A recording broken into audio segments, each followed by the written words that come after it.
Olá, estamos ao vivo hoje com convidados muito especiais, mas hoje, ao invés de eu começar apresentando como a gente sempre faz, eu vou chamar o professor Sebi para fazer a apresentação dos nossos convidados e fazer a mediação aqui desse diálogo. Professor, por favor.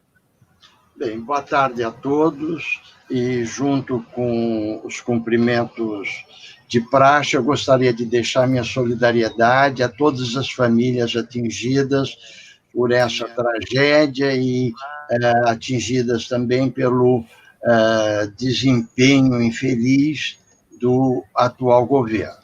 Bem, passando imediatamente a uma rapidíssima apresentação, tem que ser rápida, porque se eu for falar de cada um, a gente demora. Bem, a Suzana assim, acho que a mais antiga participante do nosso núcleo, e assim, está desde o começo com a gente, portanto, só de convívio a gente tem 20 e poucos anos, e ela tem um trabalho importante sobre o MST. A Fabiola Holanda, que foi do Pernambuco para Rondônia, de Rondônia para Campinas, é professora na Faculdade de Medicina sobre questões de saúde e absolutamente comprometida com a relação entre os saberes médicos e a vivência de comunidades em geral, certo? O Lorival, que também é de antigamente no NEL, não é? Tem assim, um trabalho importante sobre questões raciais, e eu gosto muito, e sempre repito, que o trabalho sobre a mudança do padrão religioso de Nossa Senhora Aparecida de branca para a negra tem todo um comprometimento com a percepção cultural nacional sobre os modelos de representação. E atualmente está envolvido em questões ligadas aos quilombos, tanto do Mato Grosso do Sul como os quilombos, a Associação Nacional.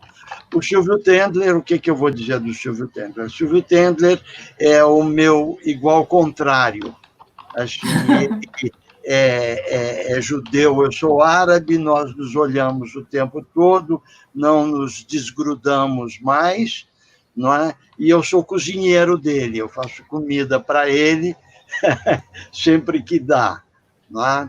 E o Silvio, enfim, é esse cineasta importante na nossa, com mais de 70 documentários, e muito agitado politicamente, espiritualmente, religiosamente, enfim. Todo mundo sabe dele, não precisa mais apresentações. Então, vamos para a nossa conversa. Bom, posso começar? Pode começar. Tá.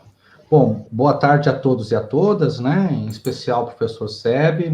Agradeço também a presença do Silvio Tendler, né? As minhas amigas, a Fabiola e a Suzana. É um prazer estar aqui, é um prazer agora ter,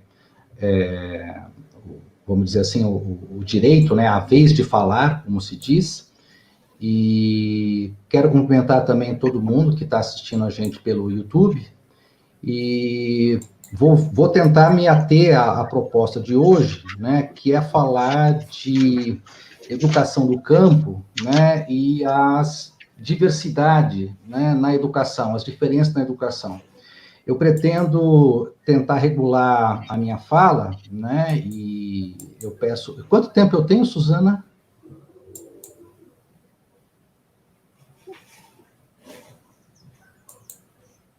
Você está sem áudio, Perdão. A gente está prevendo mais ou menos que tudo dure 1 hora.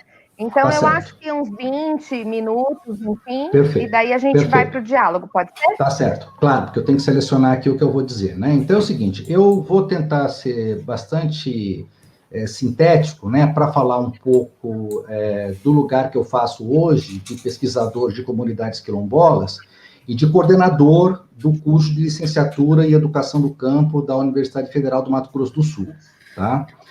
Bom, como o professor Chebe já adiantou, a minha trajetória com relação aos estudos ao redor da diversidade, e em particular da história do negro no Brasil, começou com meus trabalhos de pós-graduação, né, no mestrado, em que eu vou estudar, através de imagens, de estampas, como é que a gente mudou o padrão de representação de Nossa Senhora da Conceição Aparecida, que era uma santa branca, para Nossa Senhora Aparecida, que se tornou uma santa negra, é um ícone negro, e que representa um pouco e é reivindicado por grupos como a Pastoral Afro-Brasileira, como símbolo da brasilidade, tá?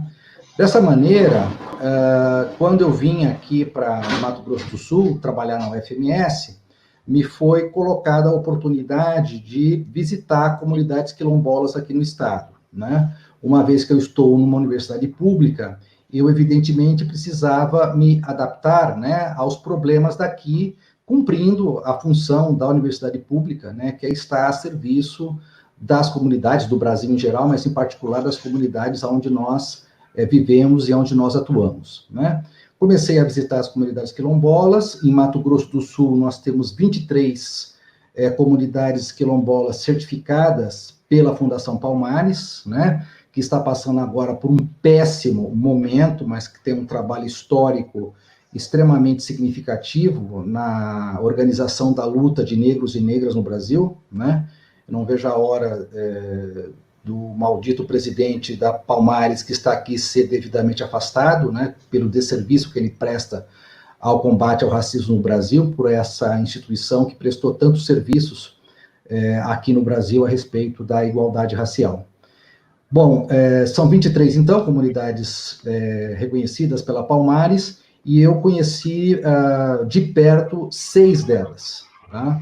Eu conheci elas porque eu participei de um projeto de um colega aqui, antropólogo, o professor Antônio Hilário Urquiza, e nós andamos em algumas comunidades que já estavam em processo adiantado de regularização fundiária, ou seja, já estavam ou em processo, né, de regularização das suas terras, quando o INCRA reconhece, né, e dá titulação coletiva, né, para essas comunidades, e outras que já estavam prestes a chegar, tá? Aqui no Mato Grosso do Sul, nós temos 3 comunidades dessas 23 que têm o seu título de terra coletivo, tá? E 3 em andamento, muito próximas de lá.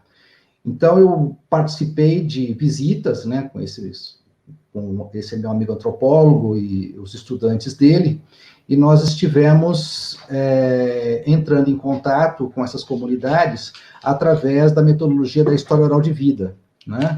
Então, eu estava numa oportunidade bastante interessante, quando eu podia estar conversando com os quilombolas, né, de maneira bastante informal. Eu não tinha o meu próprio projeto de pesquisa, mas eu sempre ia nas comunidades enquanto a equipe trabalhava, né, com as metodologias, com os procedimentos de pesquisa próprios da antropologia. Eu sentava quase sempre embaixo de uma árvore, né, para conversar, de preferência com algum idoso, ou com alguma idosa quilombola. E era ligar o gravador para escutar as histórias de vida dela. Dessa maneira, né, eu usei uma ferramenta que eu já tinha usado no meu doutorado, que é de não usar questionários para fazer uma investigação. Então, disso resultou um processo, né, de entendimento dessas comunidades, ou de criação de narrativas, né, que envolvem diversos aspectos da vida dos quilombolas, né? Então, além da questão da educação quilombola, a gente também tem identificado questões relativas à sobrevivência, então à produção agrícola, às situações de vida como a saúde, né, os modos tradicionais de produção nas comunidades. e, sobretudo, alinhado a tudo a isso, a história do movimento negro, né? Sobre os chamados quilombos contemporâneos, ou os novos quilombos, né, de maneira muito rápida, eu quero resumir para as pessoas que nos assistem, né, que esse quilombo que vários historiadores têm trabalhado agora, os novos quilombos, os quilombos contemporâneos, eles estão, ao mesmo tempo, ligados por uma questão de ancestralidade, né, aos chamados quilombos, aspas, tradicionais, né, eu não gosto dessa palavra tradicional, mas a gente também pode chamar, por parte dos historiadores, de quilombos arqueológicos, né? Claro que muito bem intencionado, gerações de historiadores, baseados no paradigma do quilombo dos Palmares, criaram a ideia, uma espécie de modelo de quilombo que se fez nacional. Desde a incorporação da história marxista, que colocava o quilombo como espaço de resistência ao capitalismo, né? Então, comunidades de resistência, até o movimento atual, em que o quilombo é visto como uma resistência, desta vez não mais uma resistência classista, mas uma resistência cultural, tá? Então, a ênfase que se dá aos quilombos contemporâneos que hoje existem no Brasil é devido à disposição transitória da Constituição de 1988, que determinou que o Estado brasileiro deveria reconhecer as terras e titular as terras dos remanescentes de quilombos, tá? A mesma Constituição, a gente sabe que nós tínhamos representantes do movimento negro, né, no Congresso naquele período, em particular destaque para Abdias do Nascimento, e esse dispositivo, né, nas disposições transitórias, passou um pouco que despercebido, né? E mais tarde ele foi cobrado, já no governo Fernando Henrique Cardoso, né, que reconheceu pela primeira vez que o Brasil era um país racista, é o primeiro presidente da República que reconhece que o Brasil era um país racista, e a visita simbólica do Fernando Henrique, que foi feita à Serra da Barriga, em Alagoas, tá? Bom, aí, instado pelo movimento negro, o Fernando Henrique teve que definir o que eram remanescentes quilombolas, né? E então ele colocou um decreto dizendo que seria remanescente quilombola todo grupo de negros e negras que estivesse vivendo numa determinada terra há no mínimo 100 anos e que tivesse documentação para provar isso, tá? O resultado, todo mundo sabe, é que não houve sequer o reconhecimento de uma comunidade durante o governo Fernando Henrique Cardoso, porque, evidentemente, essas comunidades quilombolas raramente têm documentos de posse das suas terras, porque essas terras, ao longo da história, foram incorporadas, né, por fazendeiros, elas foram compradas ou anexadas, ou invadidas, ou abandonadas por diversos motivos, e essas terras acabaram perdendo, né, boa parte de sua extensão, quando mesmo não foram eliminadas, né?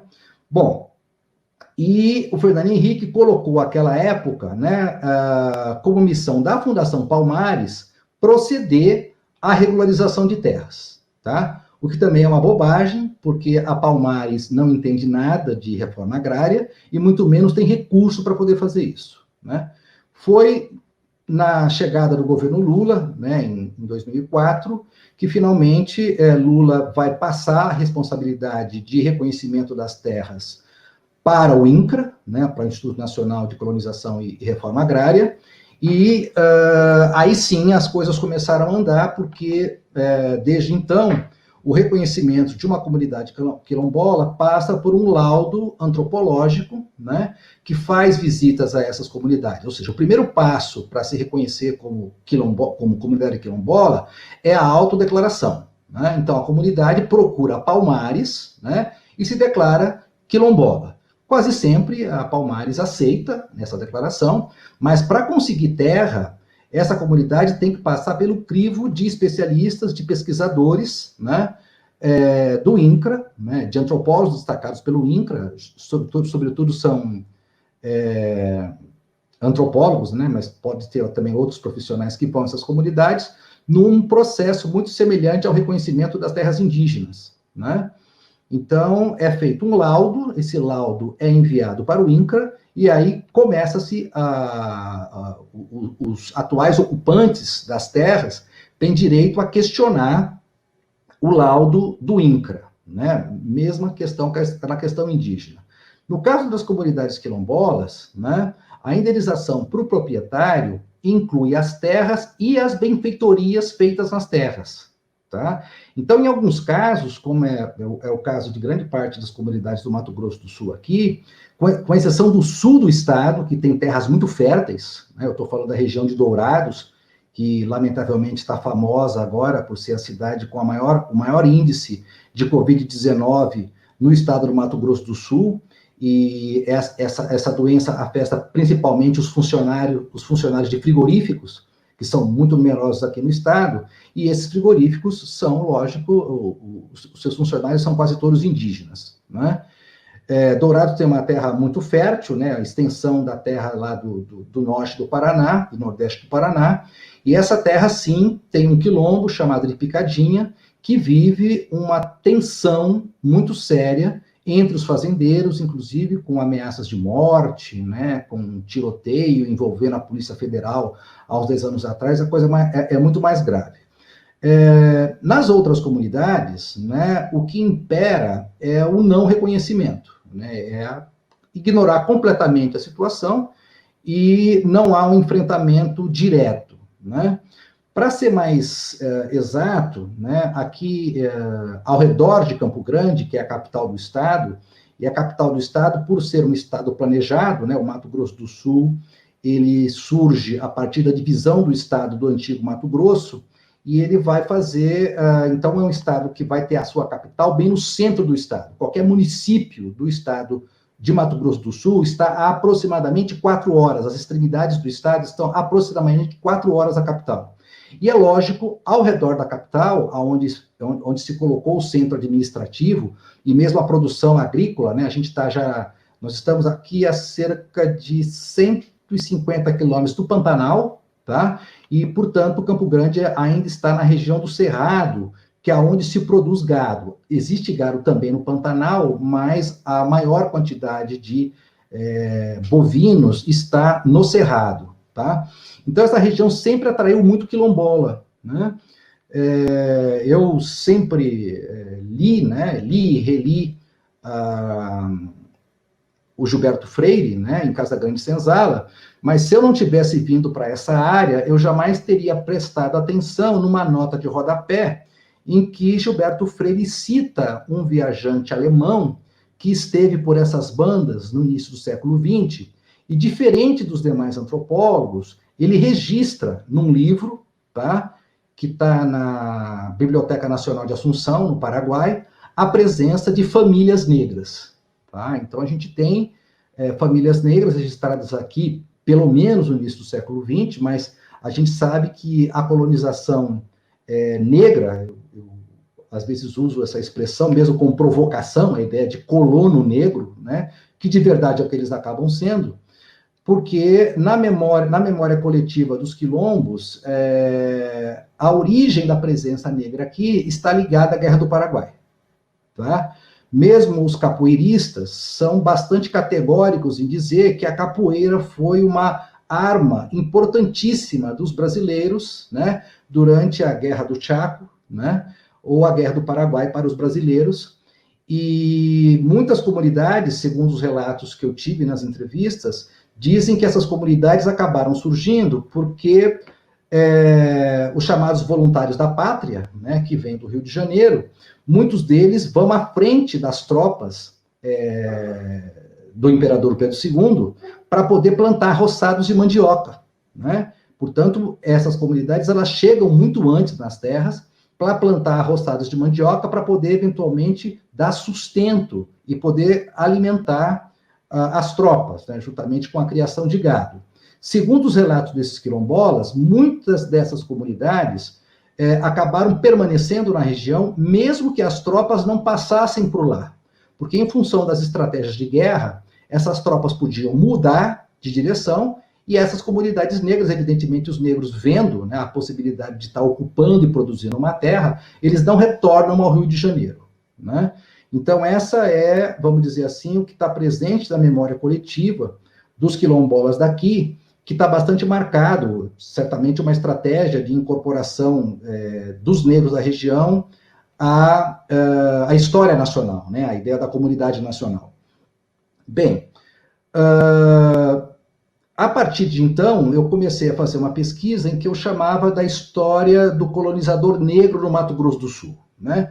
Aqui, como acontece em vários estados, se você fala de identidade sul-mato-grossense, fica mais fácil de você conseguir recurso para pesquisa, né? O pessoal é obcecado por essa bobagem, né, que é identidade estadual, etc., cultura estadual, né? E atualmente eu estou chamando a minha pesquisa sobre a diáspora negra no centro-sul da América do Sul, né? Então eu desloquei o espectro de pensamento justamente, e obviamente agora a gente não está em período de expandir essa pesquisa, mas a gente tem quilombos também em Corumbá, que é na fronteira com a Bolívia, né? E a gente iniciou recentemente uma conversa com as comunidades quilombolas de lá para pensar essas conexões em nível de América do Sul. Isso, evidentemente, demandaria muitos recursos, né, financeiros, sobretudo para deslocamento, que no momento nós não temos, mas eu resolvi já rebatizar a pesquisa diante dessa perspectiva para poder rejeitar a ideia de história regional, tá?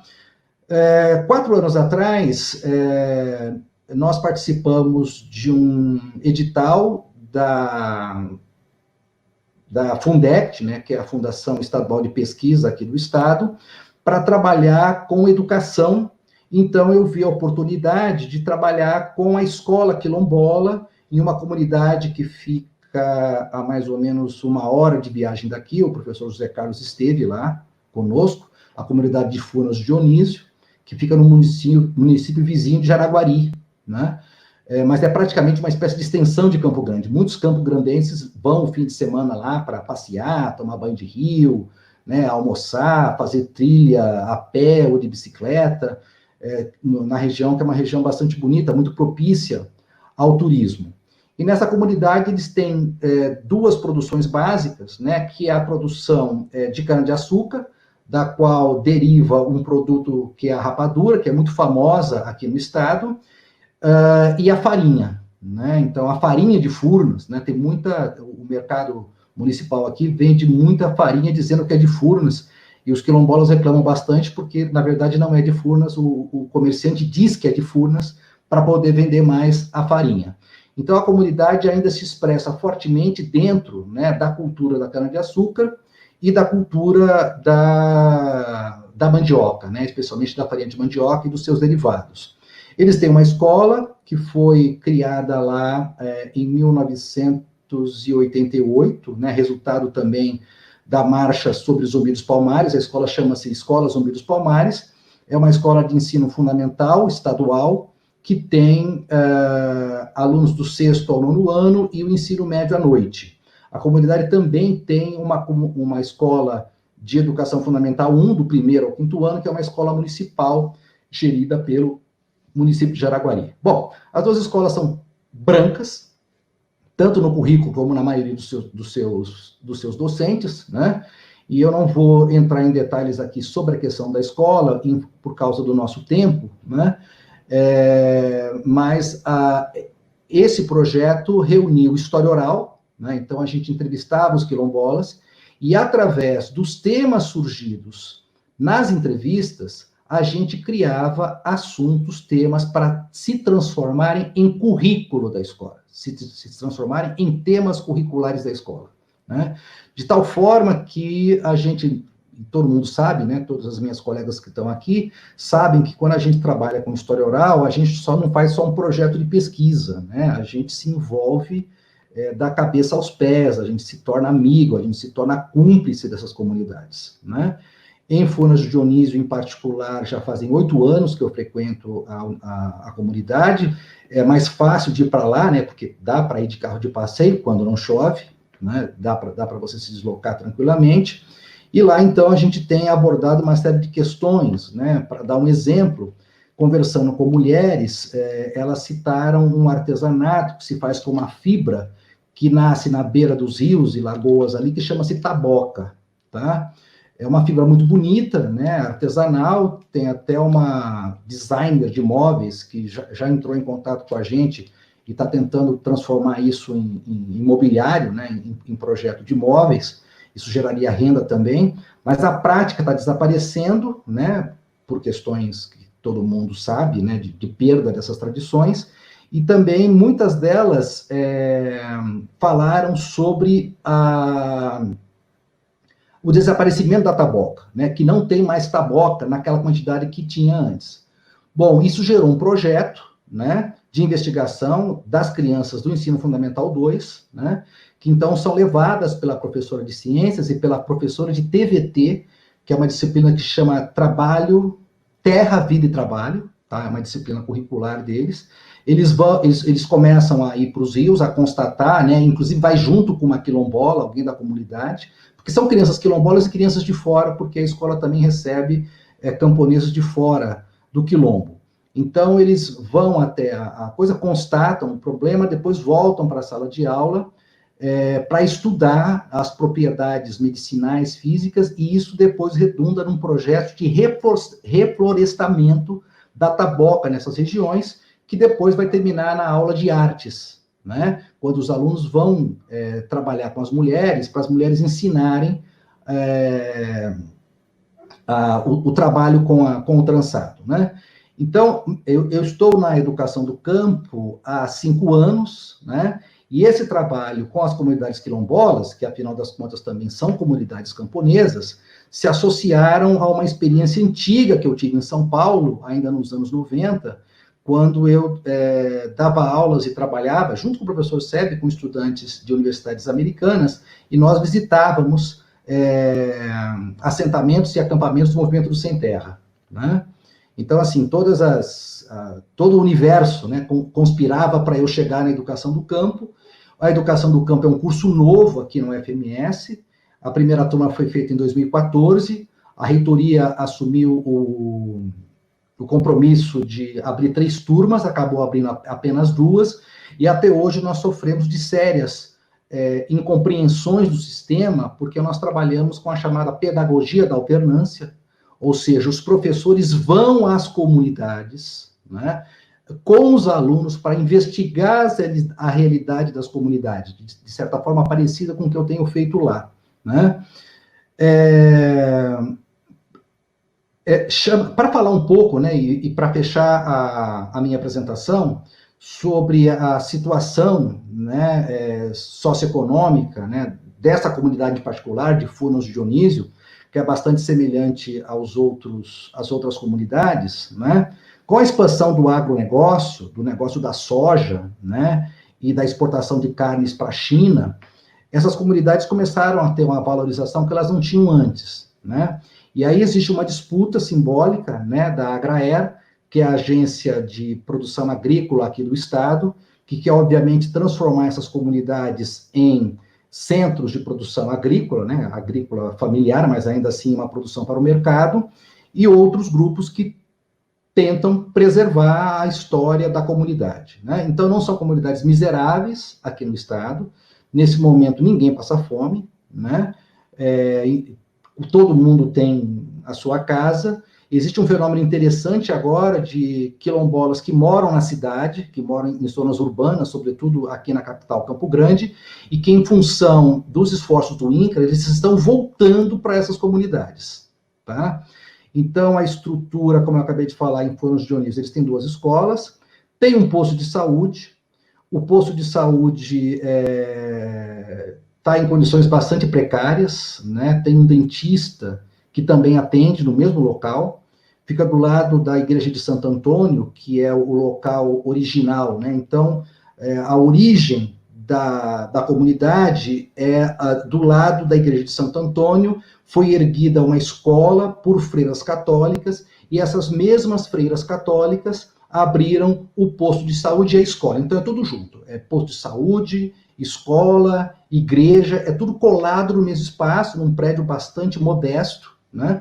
E a maior reclamação que eu e esse antropólogo que eu citei agora, o professor Antônio Hilário, pudemos ver nas comunidades, é justamente o problema do atendimento de saúde, né? Eles reclamam muito da ausência de médicos que vão com frequência. Então, tem um médico que aparece 2 vezes por semana na comunidade, quando aparece, né?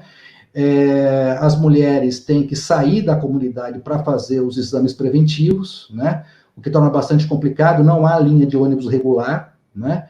Algumas dessas comunidades, então, nem transporte tem, né? Em Furnas de Dionísio ainda tem um ônibus urbano que vai até a capital, e esse ônibus sai uma vez por dia da comunidade. Então, só tem um ônibus que sai daqui da capital às 5 horas da manhã, e ele volta de lá às 5 horas da tarde. É tudo, não tem mais nada. É essa comunidade mais próxima, mais conhecida e mais próspera também. Há uma preocupação muito grande que eu tenho observado em obesidade das mulheres, né? O próprio professor notou isso. Então, tem muitas mulheres obesas, né? Isso encamparia uma pesquisa particular de saúde pública. Uma das minhas alunas é assistente de saúde, ela é funcionária do município de Jaraguari, e ela conhece todas as famílias. Então, apesar vamos dizer assim, da precariedade, existe uma política pública, né, que obviamente é o SUS que sustenta, que vai dar uma espécie de cobertura mínima, né? Muito importante lembrar também que as pessoas doentes, né, quando a coisa fica muito grave, são levadas para hospitais de Campo Grande, tá? Mas quando há falecimentos, o enterro é sempre na comunidade, porque eles têm 3 cemitérios dentro da comunidade. Esse, inclusive, é um critério de acreditação da comunidade quilombola no período, tá? Então, para fechar, esse trabalho que eu tenho feito com os quilombolas e o trabalho no curso de Educação do Campo, né, ele abre espaço para uma alteridade completa de transformação do currículo da universidade, tanto da universidade, né, porque a gente trabalha com alunos que são assentados, né, que passam basicamente os mesmos problemas que os alunos deles passam, né, com situações precárias. 90% dos nossos alunos têm renda per capita por família de menos de R$300 por mês, tá? Inclusive, você imagina a dificuldade deles agora com esse negócio de aula à distância, aula remota, aula online, tá um horror, né? Então, a gente tem diversos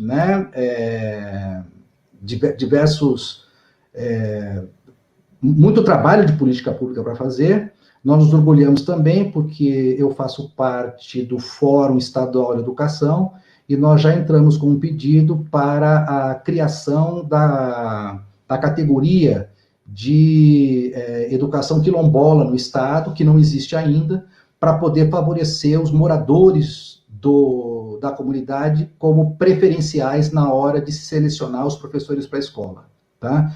Sobretudo a questão da pedagogia da alternância, que a gente pode talvez se colocar, né? Eu estou, então, à disposição das perguntas de vocês, tá?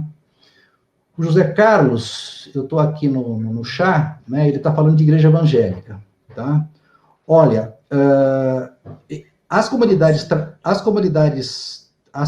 tradicionais, tá? As comunidades tradicionais, elas eram evidentemente católicas, né? Então, alguns rituais, como a festa de São Sebastião, né, a festa de Santo Antônio, eram bastante fortes aqui. Até hoje, em Furnas do Dionísio, a festa mais importante é a festa de Nossa Senhora Aparecida. Em Furnas do Dionísio, nós temos uma divisão bastante clara, né? A maioria ainda é católica, mas há um grupo importante de lideranças, de ex-matriarcas católicas que se tornaram evangélicas. Há comunidades totalmente evangélicas, como é o caso de Furnas de São Miguel, que é uma comunidade importante, porque o presidente Luiz Inácio Lula da Silva esteve aqui para inaugurar o Luz para Todos, e ele, então, visitou a casa da matriarca, da dona Joaquina, que tinha 102 anos na ocasião, tá? E isso é uma preocupação bastante grande, particularmente minha, porque, evidentemente, a igreja evangélica chega e proíbe música, proíbe dança, né? E isso acaba criando uma série de problemas para a sobrevivência das comunidades dessa região, né? Então, a gente tem a expressão forte dessas igrejas evangélicas, que tem, vamos dizer assim, disputado, né, o projeto modernizador na região, um projeto individualista da teologia da prosperidade, que tem criado bastante estragos, sobretudo nas novas gerações, né? Nas gerações antigas, evangélicos e católicos convivem perfeitamente bem, eles são parentes, não há nenhum problema com isso. Mas nas comunidades novas, sobretudo nos estudantes da escola, por exemplo, quando a gente vai chegar na escola e trabalhar religiões de matriz afro-brasileira, a gente se surpreende pela resistência de alguns estudantes, né, por motivos religiosos com relação às tradições afro-brasileiras, né, ou religiões de matriz africana. Então, isso já vem acontecendo, tá? Suzana, eu devo responder as coisas que aparecem aqui na timeline ou você prefere encaminhá-las agora? Eu acho que a Fabiola também estava anotando, mas eu acho que a gente pode propor o seguinte: tem algumas questões da Márcia relacionadas à interação entre quilombolas e indígenas, até pela mesma área de ocupação, enfim. Mas não sei também se o professor, se o Silvio Tendler, enfim, tem alguma questão, alguma colocação. A gente podia começar pela mesa virtual, né? Eu tenho uma questão. E não sei... Andréia também gostaria. Se posso falar?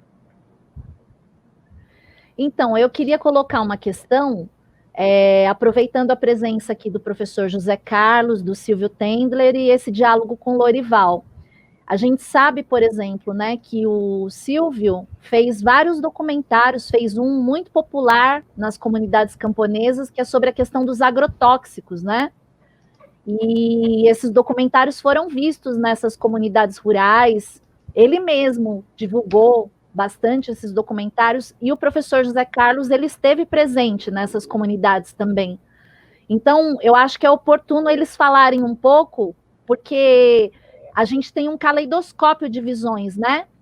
O Lorival colocou uma visão desse momento que ele está trabalhando agora e dos últimos anos, o Silvio, que já passou por esses lugares há muito tempo atrás, e o professor também, que fez pesquisas aí.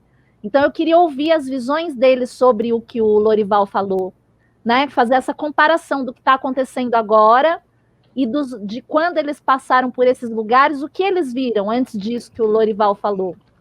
Acho que era legal fazer essa ponte, né? Entre o passado, o presente e o futuro, e sempre a história oral servindo de caminho, porque a gente sabe que tanto o Silvio quanto o professor José Carlos fizeram entrevistas com as pessoas, né? Como o Lorival está fazendo agora. Então, queria fazer essa colocação, perguntar se eles podem falar um pouco aí das visões deles sobre esse mesmo espaço que o Lorival circulou. Boa tarde a todos. Obrigado, professor Merri, pelo convite para estar aqui com vocês agora. Obrigado, Suzana, Fabiola, Andréia, por essa convivência. Na verdade, a minha experiência com quilombolas é aqui perto do Rio de Janeiro, é o Quilombo São José. Na verdade, é uma comunidade em Vassouras, por ali no interior fluminense, e que ele manteve a característica de época e transformou a cultura tradicional numa forma de ganhar dinheiro. A mesma família que vive naquele quilombo, eles estão ali há muitos anos, e eles, então, montaram atividades artístico-culturais e mantiveram a estrutura do quilombo na forma tradicional dele, né? As casas embaixo, ao lado do terreiro de baixo, que é o centro comunitário, eles fizeram uma igreja, mas quem ganha com eles é convidado muito discretamente a subir um pouco na mata, conhecer, então, o terreiro de Umbanda que eles têm lá. E aí é uma pergunta que eu queria fazer ao Lorival: como é que funciona a tradição das matrizes afro nessa comunidade, se eles mantêm esse respeito, se eles escondem, se eles ocultam, mas continuam professando, ou se eles realmente aderiram à católica, aderindo à evangélica, como funciona isso? É outra questão que o Lorival falou, que me interessa muito, que tem a ver com o cinema que eu faço, tem a ver com Veneza, mas tem a ver também com... Eu estou atualmente fazendo um filme sobre o SUS, sobre o Sistema Único de Saúde, e até depois, em outro momento, eu gostaria de conversar mais detalhadamente com vocês, porque eu queria discutir essa capilaridade do SUS. Foi a geni do Brasil, apanhou muito. Hoje as pessoas reconhecem a importância do Brasil ter um sistema único de saúde nacional e popular. Mas eu queria, na verdade, foi o que dessa reunião, foi que eu conversei hoje de manhã com o professor Meiri sobre isso, de saber da presença efetiva do SUS nessas comunidades do interior. E uma coisa que o Lorival falou, que é muito importante, que com esse filme que eu estou fazendo, é porque, na verdade, nós estamos vivendo não uma pandemia. O mundo está muito preocupado com o coronavírus, mas nós estamos vivendo um fenômeno que eles chamam de sidemia. Ou seja, nós estamos vivendo simultaneamente 3 pandemias. Nós estamos vivendo a pandemia do coronavírus, que é a mais popular porque ela atinge todo mundo, a pandemia da obesidade, que é um problema mundial. O Lorival falou da comunidade, que as mulheres são obesas, quer dizer, isso, na verdade, tem a ver com o tipo de alimentação que eles estão consumindo, e ela junto com a outra pandemia, que é a da fome, e que você pode ter numa mesma família pessoas raquíticas e pessoas muito gordas. Aquela gordura em nenhum momento significa saúde, mas significa alimentação errada. E o Lorival disso eu gostaria de ouvir mais, e essas são as questões, e também todas elas são ligadas à luta que eles destroem o meio ambiente, a destruição do meio ambiente, está levando a essa proliferação de pandemias, só tende a se agravar se a gente continuar tratando a Amazônia assim, com esse descaso que ela vem sendo tratada. Então, eu queria agradecer a vocês e queria colocar essas questões. Muito obrigado.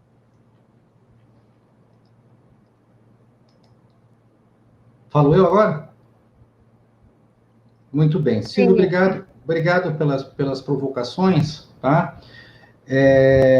Bem, com relação às religiões de matriz afro-brasileira, essa é sempre a pergunta que aparece toda vez que eu vou falar de quilombos dessa região, tá? Efetivamente, há um fenômeno bastante interessante, porque existe uma influência política nessas comunidades, eles são organizados nacionalmente, né? Tem a CONAC, que é a Coordenação Nacional de Comunidades Quilombolas, que é coordenada pela professora Givânia, que é do Quilombo de Conceição das Crioulas, em Alagoas, se não me engano, e a Givânia é uma figura ótima, ela é a atual coordenadora da Coordenação Nacional. Esses quilombolas, durante a gestão petista, viajaram o Brasil inteiro, em cursos de aperfeiçoamento, em atividades, em congressos, houve uma efervescência muito grande. Eu tenho diversas lideranças nessas comunidades que conheceram boa parte do Brasil, né, estiveram em Brasília, dentro dessas políticas públicas. Então, é muito normal essa pergunta a respeito das manifestações afro-brasileiras, tá? Aqui no Mato Grosso do Sul, particularmente em 2 comunidades, isso é um tabu, tá? Ninguém fala de religião afro-brasileira nessas comunidades, tá? Por quê? Porque a colonização negra nessa região é de finais do século XIX, e esses negros são principalmente oriundos de Minas Gerais e de Goiás, que são regiões onde vige o catolicismo tradicional, né? A gente não tem influência iorubana, influência nagô. O candomblé chegou aqui no estado através, sobretudo, de São Paulo. Então, os pais de santo, né, portanto, da sua origem baiana, vêm por São Paulo e chegam até aqui.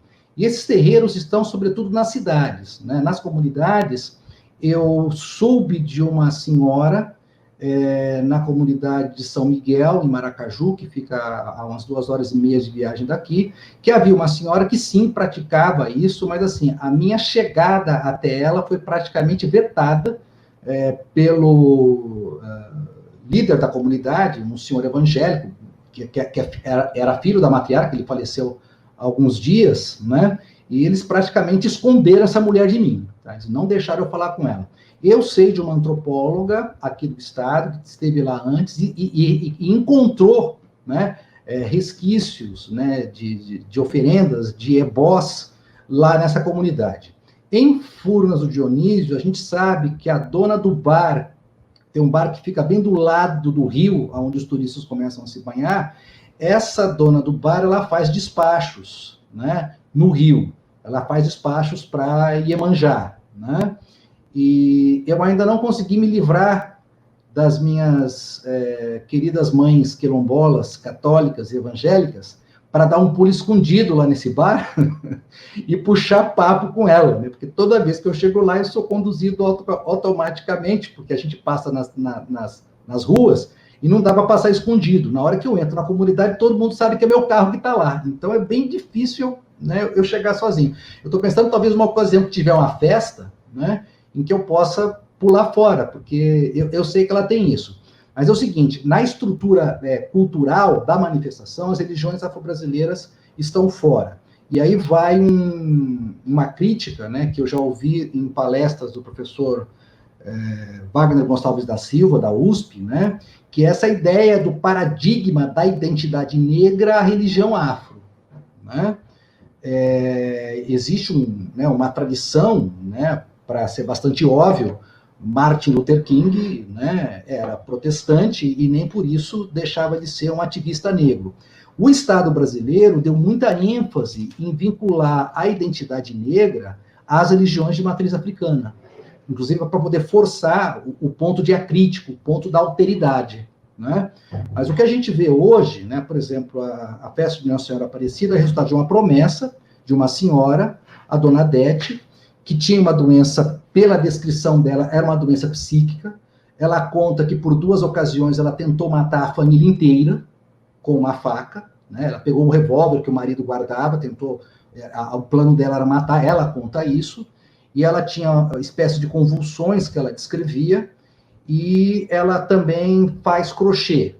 E ela disse que toda vez que ela fazia crochê, ela estava rezando o terço, e uma vez ela pediu para Nossa Senhora, que já que Nossa Senhora ajudava ela a fazer, né, o crochê, a tecer, que Nossa Senhora também indicasse o caminho para ela se curar da doença.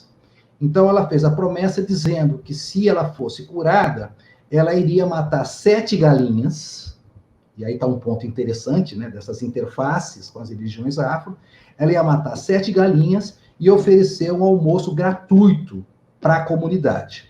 Assim foi feito, foi uma promessa que, na verdade, ela fez para a família inteira, né? Porque o que acontece hoje? A última festa, que foi ano passado, eles mataram 5 vacas.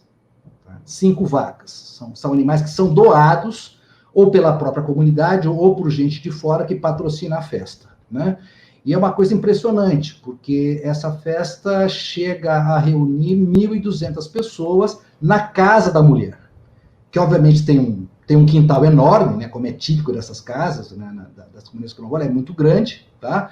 Mas que ela contou uma vez que ela tomou uma prensa dos bombeiros, né, que chegaram lá e começaram a cobrar, né? Cadê o extintor? Cadê o banheiro? Cadê isso? Imagina, eles faziam o churrasco do lado de uma cabana de palha, né, onde eles montavam a cozinha, né? E o ocidental aqui, né, o branco ocidental, com a minha lógica cartesiana, perguntava para ela, mas como é que vocês fazem a conta? Porque, como ela não sabia dizer exatamente quantas pessoas vêm à festa, eu perguntei para ela, bom, mas quanto de comida você prepara? Porque eu imaginei assim, bom, vai organizar uma festa, vai organizar um almoço, precisa preparar uma quantidade. Qual é a quantidade? Ela não sabia dizer exatamente a quantidade.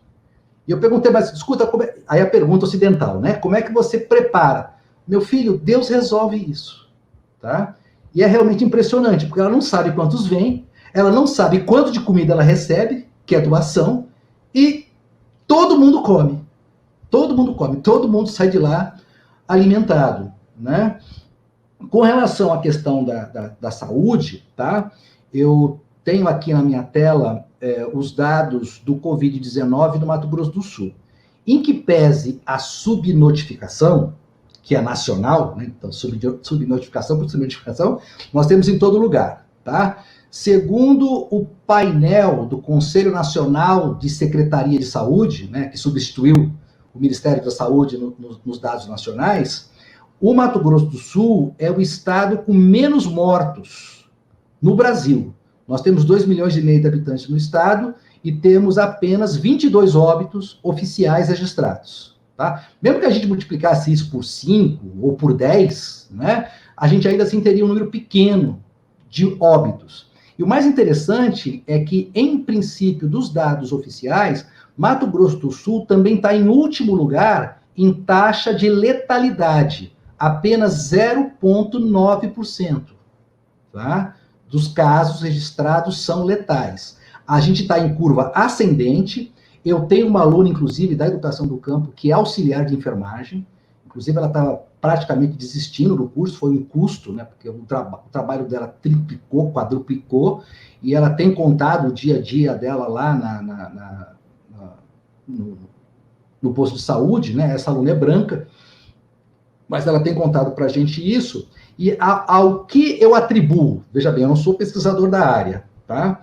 É que, como o estado do Mato Grosso do Sul não passou por processos de industrialização muito fortes, a gente não teve uma migração massiva que gerou grandes bolsões de pobreza, como nós encontramos em outras comunidades, tá? O trabalho de subsistência foi feito. Por exemplo, em Campo Grande não tem criança de rua, tá? Isso não livra o estado de ser o estado politicamente mais conservador do Brasil. Isso tem um trabalho também de cientistas políticos. O Mato Grosso do Sul é o estado mais conservador politicamente do Brasil. A gente passou Minas Gerais faz uns poucos anos aí, tá? É bom lembrar que Bolsonaro serviu o exército aqui, e que o ministro Mandetta também é daqui, e que a ministra da Agricultura também é daqui. Então isso mostra uma contradição muito em termos, né? Porque é um estado bastante conservador, e o que eu vejo nas cidades, eu visitei muitas cidades pequenas no estado, eu morei um tempo também em Três Lagoas, é que o serviço de saúde público no interior é muito melhor do que o privado, né? Nesse momento aqui, a gente tem uma ocupação de leitos de UTI inferior a 20% dos leitos disponíveis. A doença está crescendo muito no interior, tá?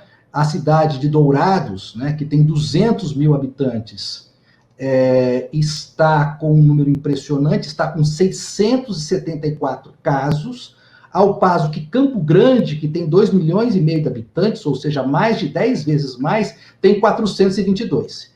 Guia Lopes da Laguna, que é uma cidade de 10 mil habitantes, tem 245 casos. O que há em comum, e depois Fátima do Sul, 167 casos, também tem 10 mil habitantes, tá? Dourados, Guia Lopes da Laguna e Fátima do Sul são cidades que têm grandes frigoríficos, tá? E foi daí o epicentro da doença nessas regiões. Por que eu acho que nós temos esses números bastante fortes, né? Porque aqui a rede pública do SUS acaba atendendo a contento, porque a população é bastante esparsa, né? Há muita dificuldade em chegar nas comunidades interioranas, sobretudo as comunidades indígenas e as comunidades quilombolas, por causa do acesso, que muitas vezes é bastante difícil, tá? Mas elas estão presentes. Não tem nenhuma comunidade que não tem assistente de saúde, que é pago com dinheiro da prefeitura, portanto, é pago pelo SUS, tá? Eu acho que eu respondi, né? Não sei se eu me perdi. Eu vou aproveitar a sua pergunta, Silvio, porque tinha uma questão aqui sobre... A Márcia perguntou sobre diferença de quilombo arqueológico de quilombo tradicional, tá? Na verdade, o quilombo arqueológico é um xiste dos antropólogos para nós historiadores, né? Porque tem muitos historiadores que trabalham, eu tenho muitos colegas historiadores que dizem que o quilombo tem que ter mais de 100 anos, tem que todo mundo tocar atabaque, né? e baixar santo, e ter orixá, né? E não, eu tenho comunidades quilombolas aqui que são predominantemente evangélicas, que cultivam a sua maneira, têm as suas próprias igrejas, inclusive tem igrejas que são igrejas deles, são igrejas autóctones. Os índios também, né? Os terrenos aqui têm uma igreja evangélica deles. Nenhum pastor que não seja indígena entra na comunidade, né? Então, Márcia, essa é uma espécie de xiste dos antropólogos que provocam a nós historiadores, né? Eu já tive que escutar de um antropólogo que diz que nós historiadores temos fetiche por documento, né? Que ninguém pede para o antropólogo o caderno de campo para provar que ele viu. E nós historiadores somos cobrados o tempo todo. Mas aonde que isso está escrito? E se não tiver escrito, a gente tem que escrever primeiro, senão não é trabalho. Diga, Silvio, por favor. Não, eu queria falar, porque você falou da Givânia e de Conceição das Crioulas, e eu tenho me feito lá.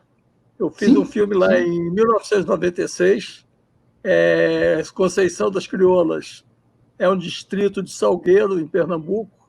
É Pernambuco. É pertinho de Salgueiro é pertinho de Pernambuco, em Pernambuco, naquela região da maconha. Isso aí para eles é um problema, porque é uma região em que a época que eu fui a federal estava lá o tempo todo dando em cima deles e procurando apreender as drogas. Se protegeram, nossa comunidade muito fechada. E a história de Conceição das Crioulas é muito linda, porque são sete negras que juntaram dinheiro, compraram as terras e montaram um quilombo. E aí aquela região virou, porque a Conceição das Crioulas por esse nome. Eu conheci a Givânia era professora da escola na época, né, ela que me ciceroneou lá. O líder da comunidade era o pai dela, um preto velho típico. Imaginem um professor SEB passando um Photoshop nele, escurecendo ele com essa barba bonita, essa calva lustrosa e tal. Era o pai da Givânia, que era o líder da comunidade. E eu fiquei com ele, e fiquei o tempo todo pedindo a entrevista. E ele dizia amanhã, amanhã, amanhã. E no final da nossa temporada lá, quando a gente já ia embora, ele ia dar a entrevista. E ele me apareceu super bem barbeado, bem apresentado, deixou de ser o preto velho para ser o líder comunitário. Foi muito lindo. É uma bela história. Esse filme existe, está dentro dessa luta pelo direito à terra dos quilombolas. Filme chamado Conceição das Crioulas, foi produzido pela TV Viva de Olinda e pelo Centro Luiz Freire. Eles têm, se vocês quiserem ver, está à disposição. Você vai ver a Givânia Jovinha agitando. Eu já vi esse filme, e a Givânia agora é coordenadora nacional das comunidades quilombolas e está se doutorando na UNB. Faz mais ou menos um mês eu coordenei uma live com ela sobre saúde nos quilombos. Entrou ela na live e uma aluna minha, que é a vice-líder lá da comunidade Fernando Dionísio. Veja bem que os nossos caminhos estão se cruzando forte aqui também, né? Isso sempre acontece no NEL, né? É muito importante. Isso sempre acontece no NEL. É bom. Era isso. Obrigado. Muito bem. Eu queria também dar um pitaco, né, o Silvio Tendler falou um pouco dessa, né, de como se espraia e se regionaliza aí a ação do SUS. Uma das coisas importantes, pelo menos da ação do SUS nos assentamentos, é a figura, né, do agente comunitário de saúde, né? É uma figura central, assim, tanto em termos de articulação do saneamento, da prevenção, né, do cuidado com a saúde, não com a doença, enfim, mas também como um articulador de algumas questões, né, que são bem importantes. Sempre era um parceiro, assim, tanto para conhecer as pessoas dentro dos assentamentos, quanto para saber, né, o que estava acontecendo, enfim, porque essa figura acaba passando pela casa de todo mundo e tendo um destaque mesmo, né, para a saúde e para a vida comunitária. Enfim. Silvio, aqui tem uma etnia indígena, Aticum, que é conhecida como índios pretos, porque eles vêm justamente do polígono da maconha, lá em Pernambuco. Eu tive um aluno meu de iniciação científica que fez entrevista. Quando ele veio para mim, porque eles estão em terra terrena, né?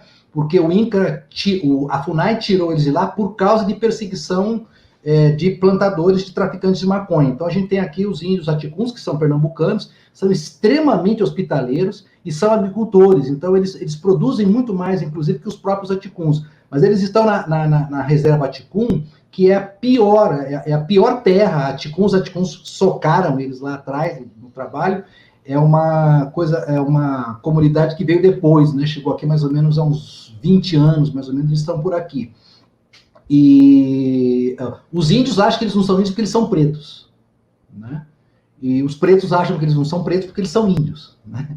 Então eles ficam nesse não lugar aqui. Não é uma comunidade autóctone aqui da região, né? É uma comunidade que chegou aqui há 20 anos. Aquela região, ela é muito louca, que valia a pena você fazer uma viagem à Conceição das Crioulas e fazer um estudo, porque é uma região de muita miscigenação. A mãe de santo era branca, né? E as cerimônias religiosas eram feitas na igreja pelos negros. Eu conheci em Conceição da Crioula índio de olhos verdes, com a carteirinha da FUNAI. Então é uma região muito misturada, é interessante. Vai um estudo específico sobre aquela região. E eu entrevistei para encerrar aqui, para não atrapalhar mais vocês, uma senhora bem velhinha naquela época. Eu fiz esse filme em 16, lá são 24 anos. E eu entrevistei na janela uma velhinha, e aí nós perguntamos, mas cadê? Ela foi falando sobre o Quilombo, foi contando sobre a história das irmãs que compraram as terras, que elas plantavam algodão, elas compraram as terras, eles eram os donos da terra. Aí eu perguntei, mas cadê o documento? Como é que a gente pode provar que essas terras são de vocês? E a velhinha da janela dela, enquanto você criou, ela me falou, vai lá em Portugal, na Torre do Tombo, que você acha o documento. É sensacional, cara. É isso. Aqui também ocorre o mesmo. Todas as comunidades que eu visitei, a origem das terras é por compra. Eles compram as terras, né? Então, são comunidades que vêm, a maioria do sul de Minas, do sul de Goiás, eles têm um pequeno pecúlio, né, do período do pós-abolição.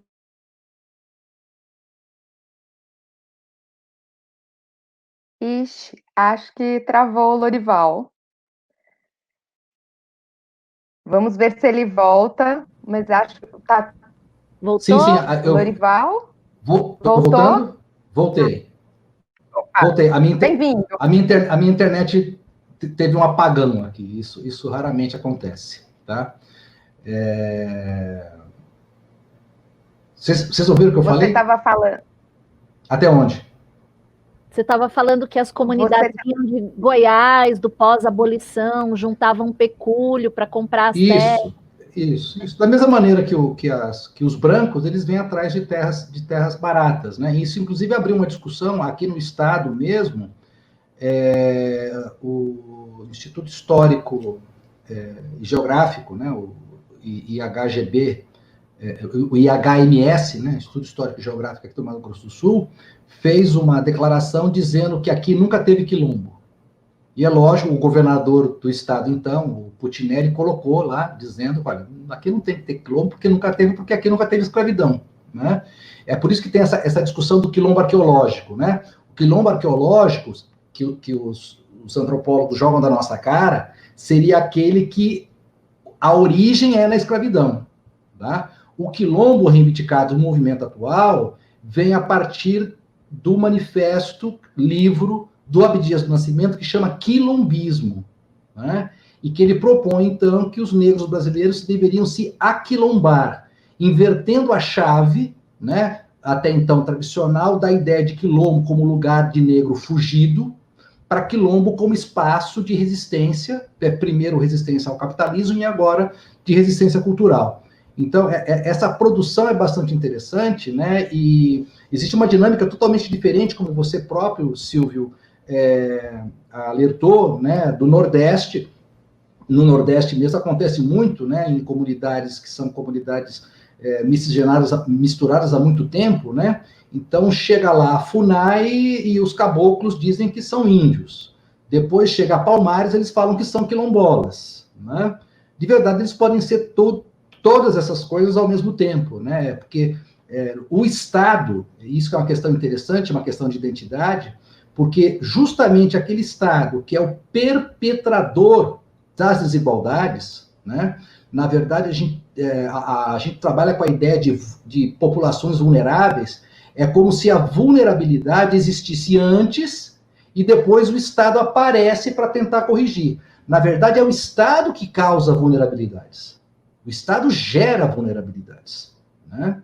O próprio Estado gera vulnerabilidade. Eu também ouvi esses dias, em uma transmissão, que a curva do Covid-19 não tem nada de natural. A curva do Covid-19 é uma decisão política, né? De política que nós estamos falando. Então, de política pública, de saúde, de educação, de meio ambiente, que acabam gerando essas vulnerabilidades, né? E não o contrário.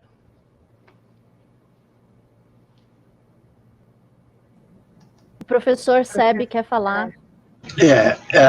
Bem, eu tenho outra live daqui a pouquinho, mas antes eu gostaria de fazer uma propaganda deste livro, do Catálogo Indisciplinado, que foi um trabalho provocado pelo Silvio, não é? E que tem tudo de história oral, acho, de todas essas coisas que nós discutimos, de história de vida, de entrevista e de história pública, e de como é que assim, o cinema, o documentário pode assim, fazer um casamento muito bom com tudo que a gente faz, certo? De minha parte, eu deixo um abraço para todo mundo, um agradecimento especial ao luxo de ter Silvio Tendler com a gente, e para justificar a presença do Silvio, talvez a gente pudesse articular melhor uma reflexão sobre o SUS, porque a gente tem gente do país inteiro, não é? Nós estamos aí com Amazonas, com, enfim, de Minas, tem gente de todos os estados. Talvez eu pudesse fazer uma conversa com o Silvio e a gente organizar uma pergunta de corte geral sobre o SUS, tá bom? Obrigado a todos. Obrigado. Não sei se eu posso falar um pouquinho rapidamente. Claro, então, acho que o que o professor Sebe traz é super importante, porque a Suzana estava falando dos agentes comunitários, e eu estava pensando que essa realidade não é uma realidade para todas as unidades básicas de saúde. Nem todas elas têm saúde da família, tem o complexo, né, de pessoas que formam esse atendimento especial do SUS, né, do atendimento que entra, por exemplo, atendimento domiciliar e uma série de outros serviços, porque não tem saúde da família nas unidades básicas. Elas até existem, mas elas não estão equipadas com profissionais, né, e com os agentes comunitários de saúde. É uma realidade, por exemplo, na mesma linha que a Suzana estava falando, aqui em Araras, no município onde eu atuo, no curso de medicina, e que a gente sai com os alunos, né, com o grupo de APS, de Atenção Primária à Saúde, sai com os alunos desde o primeiro ano de curso para as unidades básicas de saúde, para fazer o reconhecimento do território, conhecer os equipamentos sociais, e a gente tem um assentamento enorme em Araras, né, e esse assentamento não é atendido pela unidade básica, porque está fora do território. E houve um esforço, né, da nossa instituição, com projetos específicos dos nossos alunos, com algumas pessoas da unidade para poder fazer esse atendimento lá, mas é algo muito precário ainda. Então, de fato, é uma realidade que não é uniforme e acho muito pertinente que a gente faça uma abranja, né, mais as outras experiências para poder colocar aqui para o Silvio, né, nessa perspectiva que ele tem de conhecer um pouco essa relação de saúde e do SUS, da atuação do SUS nessas comunidades mais afastadas. Gente, eu vou ter que sair também, mas eu agradeceria milhões.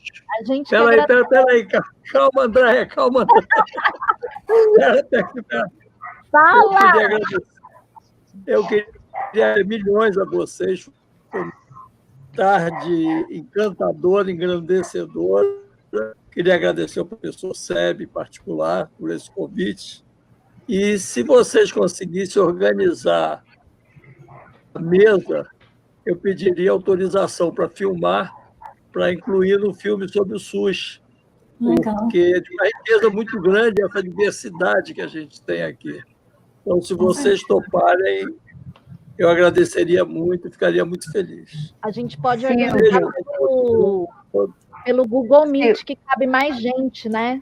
Eu também acho, porque eu acho que tem umas referências assim que eu conheço, por exemplo, aqui, que seriam super importantes, professores da nossa, que trabalham diretamente com esse tema e que trabalham com história oral, que poderiam estar aqui compondo esse grupo. Eu posso entrevistar o Mandetta. Viu? Está aqui pertinho. Tá aqui pertinho. Ô, Lorival, eu tentei. Quando o Mandetta se demitiu, foi demitido, eu segui o telefone dele e liguei para ele. E aí falei, doutor Mandetta, ministro, eu gostaria de citá-lo. Eu sei que o senhor nunca foi um entusiasta do SUS, mas o senhor vestiu jaleco. Joga na cara! Televisão. E aí ele falou, você não me conhece. Eu falei, então me conhecer melhor. E aí ele pegou meu telefone e disse que a filha dele ia me ligar e nunca ligou. Mas eu gostaria de entrevistá-lo, sim. Porque essa mudança dele é radical. Ele era um privado de saúde. Foi convertido. Muito aqui na cidade tem outdoor em tudo quanto é lugar dele, porque ele certamente será governador de estado. Fazendo campanha. Governador de estado. Então já tem outdoor em tudo quanto é lugar. O doutor Mato Grosso do Sul tem tudo quanto é lugar aqui, tá? Mas foi bom você ter me contado isso.